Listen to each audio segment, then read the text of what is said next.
नमस्कार बच्चों, मैं राय सर एक बार पुनः अपने YouTube चैनल राय सर क्लासेस में आप सभी का बहुत बहुत स्वागत करता हूं, हार्दिक अभिनंदन करता हूं।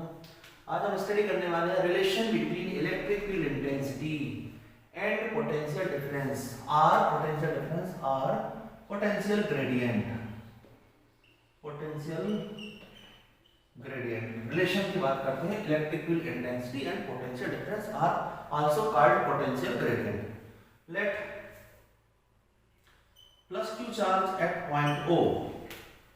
Take two point A and B, which makes small segment dx,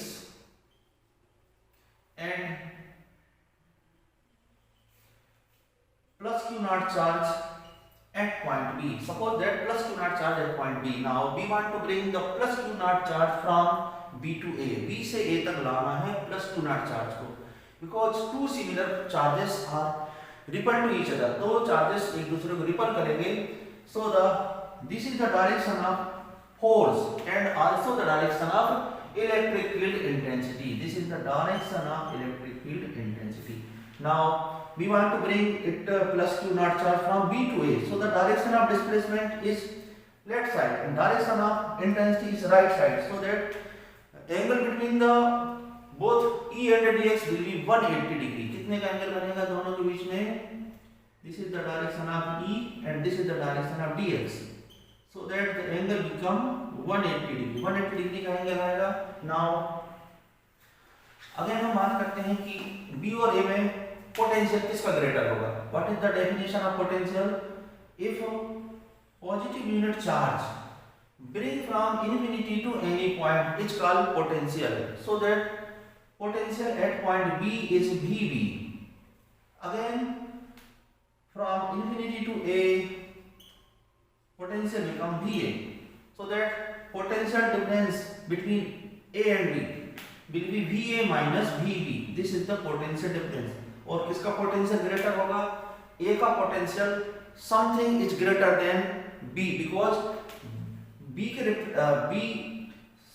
के रिस्पेक्ट में अगर हम बल्क की बात करें तो जो बल्क का अमाउंट है वो A का मोर देन होगा B के रिप्लेस में, क्योंकि बिकॉज डिस्टेंस A की ज्यादा है. So the potential is something greater than that of B. यदि ऐसा मान के चलें इफ B का पोटेंशियल वैल्यू V है, सो दैट A का समथिंग मोर होगा, it is V plus dV. Something more होगा तो कितना पोटेंशियल डिफरेंस हुआ दोनों के बीच में? dV is the potential difference between A and B. Now अब इस फार्मूले को डेराइव करना है हमें. आंसर मैं आपको बता देता हूं. हमें इसको डेराइव करना है E equal to minus dV/dx. इसको डेराइव करने के लिए मैं आपको ट्रिक बताता हूं. ट्रिक किस प्रकार से यूज करेंगे? वर्क को कैलकुलेट करना है आपको दो बार. एक बार वर्क का ट्रेडिशनल फार्मूला होता है work equal to force into displacement. एक बार हम इसकी हेल्प लेंगे वर्क को सॉल्व करने के लिए. एंड एक और फार्मूला आपको याद होगा y formula V equal to W/Q. इसकी अगर हेल्प लेते हैं तो W इक्वल टू कितना होगा बेटे? V इंटू Q हो जाएगा. इस तरह से वर्क को हम दो बार कैलकुलेट करेंगे, कंपैरिजन करेंगे और देन आंसर इसका ऑटोमेटिक फाइंड हो जाएगा. किसी को भी हम पहले सॉल्व कर सकते हैं. Work done to bring positive Q naught charge from B to A and the point are very small distance dx. So the work will be small work. Work done to bring positive charge from B to A. Work को calculate करते हैं dW equal to vector form में लिखेंगे तो F into dx आएगा. Now F dx cos theta and theta की value अभी आपको मैंने यहाँ क्लियर की थी. कितना आया था? थीटा की वैल्यू आती है बेटे, थीटा की वैल्यू आती है 180 degree. Means F dx cos 180 and cos 180 की वैल्यू होती है कितनी? -1 होती है. तो यहाँ -1 पुट कर दीजिए.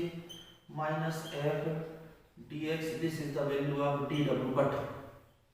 But we know that by the formula F equal to Q naught E. ये फार्मूला इसको यहाँ पुट कर दें. F की वैल्यू पुट करेंगे Q नॉट E dx. तो हमने वर्क को कैलकुलेट कर लिया. एक बार अगेन वर्क को कैलकुलेट करेंगे by the formula definition of potential. Potential की डेफिनेशन से हम एक बार फिर से वर्क को कैलकुलेट करेंगे by the formula V equal to W by Q naught. Therefore W will be V into Q naught. अब W के रिप्लेस में आपको क्या लिखना है, dW लिखना है।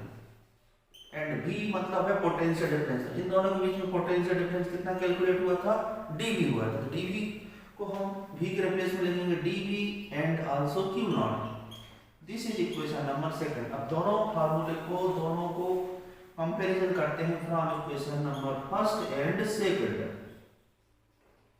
फ्रॉम फर्स्ट एंड सेकंड दोनों का कंपैरिजन करेंगे so that q naught e dx equal to dv and q naught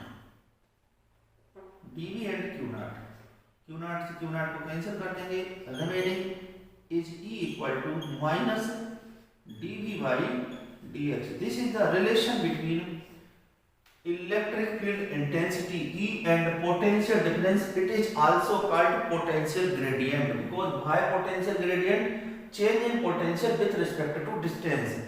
जब भी अपन किसी भी क्वांटिटी की बात करते हैं कि उसमें कितना चेंज होता है विद रिस्पेक्ट टू डिस्टेंस, तो उसको बोलते हैं बेटा ग्रेडियंट। तो यहाँ चेंज किसमें हो रहा है, पोटेंशियल में, so that it is called potential gradient. अब हम इसका यूनिट फाइंड करते हैं पोटेंशियल ग्रेडियंट का।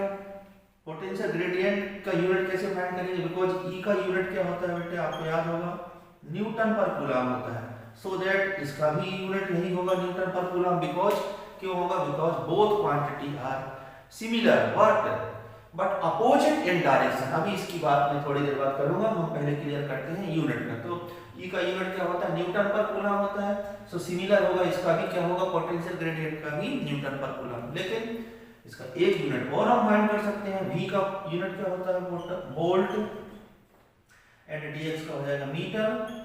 Means another unit is volt per metre and it is also the unit of e because both are equal, दोनों equal है।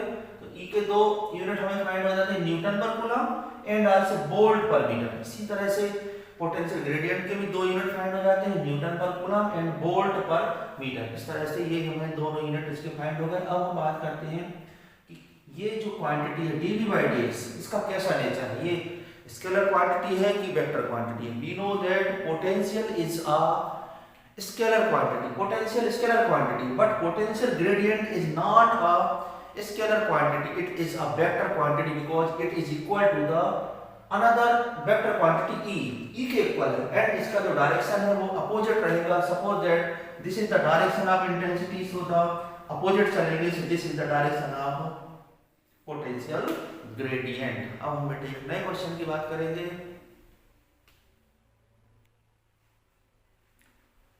बच्चों हम एक नए क्वेश्चन की बात करते हैं।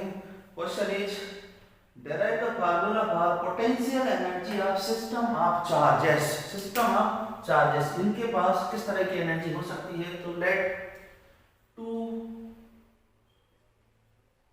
Charges Q1 and Q2 plus Q1 and Q2 make a system of charge। ये दोनों मिलकर एक सिस्टम बनाते हैं Q1 and Q2। क्या इनके पास किसी तरह की एनर्जी हो सकती है। एनर्जी का कैलकुलेशन कैसे करते हैं, आप लोगों को याद होगा कि एनर्जी का कैलकुलेशन ऑलवेज हम करते हैं वर्क के थ्रू। वर्क को कैलकुलेट करने पर ही एनर्जी का कैलकुलेशन हो पाएगा। इन दोनों के बीच में रिपल्सन फोर्स वर्क करेगा और रिपल्सन फोर्स के अपोज में हम जितना वर्क करेंगे उसी वर्क को कैलकुलेट करेंगे, then it is called energy. Potential energy of the system of charges. अब ये दोनों चार्जेस मिलकर एक सिस्टम डेवलप कर रहे हैं। Suppose that initially both charges at infinity, दोनों ही चार्जेस कहां पर हैं, इनिशियली इंफिनिटी पर हैं, दोनों ही इंफिनिटी पर हैं। सो दैट इनको हम कोई सिस्टम नहीं बोलेंगे, सिस्टम अभी नहीं है, ये सिस्टम से बाहर है। दोनों ही चार्ज Q1 और Q2 इनको हमने कहां सपोज किया, इंफिनिटी पर। तो first we can bring plus Q1 charge from infinity to at point A and also ये भी आपको मालूम, इसको भी हमने कहां पर रखा है, Q2 को भी इंफिनिटी पर रखा है। तो क्या Q1 को लाने में किसी तरह का वर्क करना पड़ेगा, no work to be done, कोई भी वर्क नहीं करना पड़ेगा। बिकॉज वर्क का कैलकुलेशन हम उसी समय बोलेंगे, तभी मानेंगे जब इस पर कोई रिपल्सन या अट्रैक्शन फोर्स वर्क करे। तो there is no repulsion and attraction force because Q2 की सिचुएशन कहां पर है, it is also at infinity. Only Q1 charge, इसको हम इंफिनिटी से ला रहे हैं, कहां पे ला रहे हैं बेटे, A तक ला रहे हैं। So that no work to be done, किसी तरह का वर्क नहीं करना पड़ेगा। बट अब हम Q2 को लाते हैं from infinity to any point, so then work का कैलकुलेशन होगा कि नहीं होगा, बिकॉज Q2 को लाने में हमें रिपल्सन फोर्स फील करना पड़ेगा। किसके थ्रू करना पड़ेगा, क्योंकि Q1 ऑलरेडी यहाँ पर प्रेजेंट है, तो प्लस Q1 चार्ज Q2 पर फोर्स अप्लाई करेगा। बट अगर हम पहले इसको लाते हैं और Q1 इन्फिनिटी पर है, so there is no work to be done, उस समय कोई वर्क नहीं करना पड़ेगा। लेकिन जब सेकंड को हम लाते हैं तो वर्क करना पड़ेगा, और उसी वर्क के थ्रू हमें पता चलेगा कि दोनों के पास कितनी एनर्जी है। ना अब हम इसको क्लियर करते हैं, फाइनली इसको क्लियर करते हैं बेटे।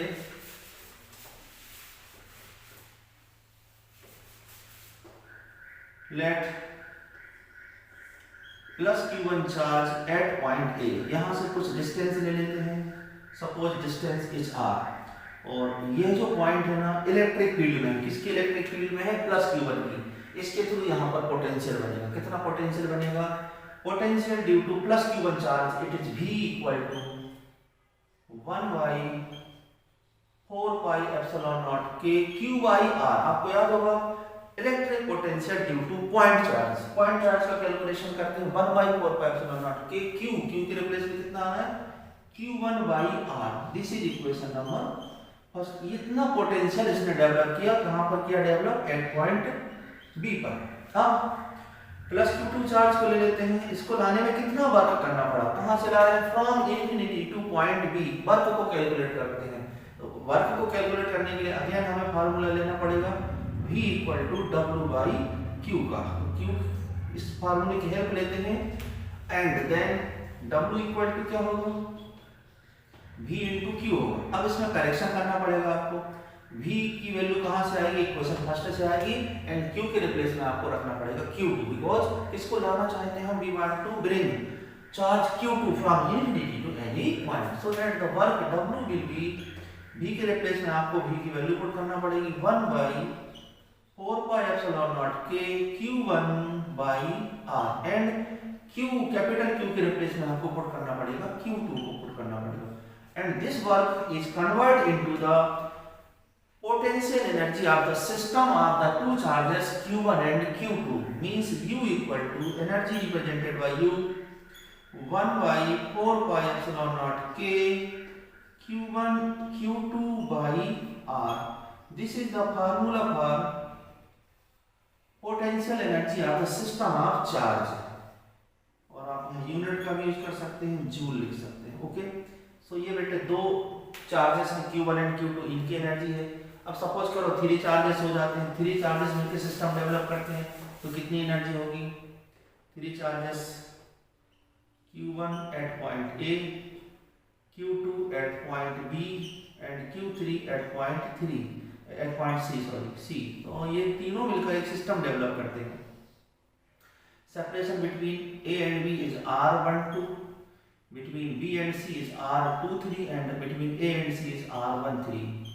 अब दो का पेयर बना के इसको सॉल्व करेंगे, तो ओवरऑल एनर्जी कितनी होगी, इसी फार्मूले के थ्रू हम आंसर निकालेंगे। U equal to 1 by 4 pi epsilon naught k। ये तो ओवरऑल कॉमन आ जाएगा, आप लोगों को समझ में आ गया होगा, क्योंकि इसमें एक सिस्टम, दूसरा सिस्टम, तीसरा सिस्टम, 3 सिस्टम बनेंगे, और तीनों का पेयरिंग बना के हम सॉल्व करेंगे। तो ये ओवरऑल कॉमन ले लिए। अब फर्स्ट Q1 Q2 का आंसर आएगा Q1 Q2 by distance is R12 plus अब 2 और 3 का ले सकते हैं, तो Q2 Q3 distance is R23 and remaining is Q1 Q3 and distance is R13. So this is the formula for the system of charges which is made by Q1 Q2 and Q3। इस तरह से कितने भी हम ले सकते हैं, up to so on n times ले सकते हैं। अब इसको बेटा और सिंपल करते हैं, समीशन का यूज करके हम इसको किस तरह से लिख सकते हैं, 1 by 4 pi epsilon naught k, and summation का यूज करें, और सपोज और भी चार्जेस इसमें आए n टाइम्स तक आए, तो इसको हम कैसे लिख सकते हैं, समीशन से फार्मूले में Q1 Q2 by Q1 के रिप्लेस में हम यूज करेंगे I का, एंड 2 के रिप्लेस में यूज करेंगे बेटा J का, and divided by Rij, because where I equal to I की वैल्यू 1 से स्टार्ट होगी, कहां तक जाएगी, n तक, एंड जे की वैल्यू भी 1 से स्टार्ट होगी, but I and J equal नहीं होंगे। यदि आई की वैल्यू 1 है तो जे की 1 नहीं होगी, और अगर आई की वैल्यू 2 है तो जे की वैल्यू 2 नहीं होगी। I is not equal to जे। इस तरह से ये बेटे हमने एक और इंपॉर्टेंट फार्मूले की बात की, potential energy of the system of charges.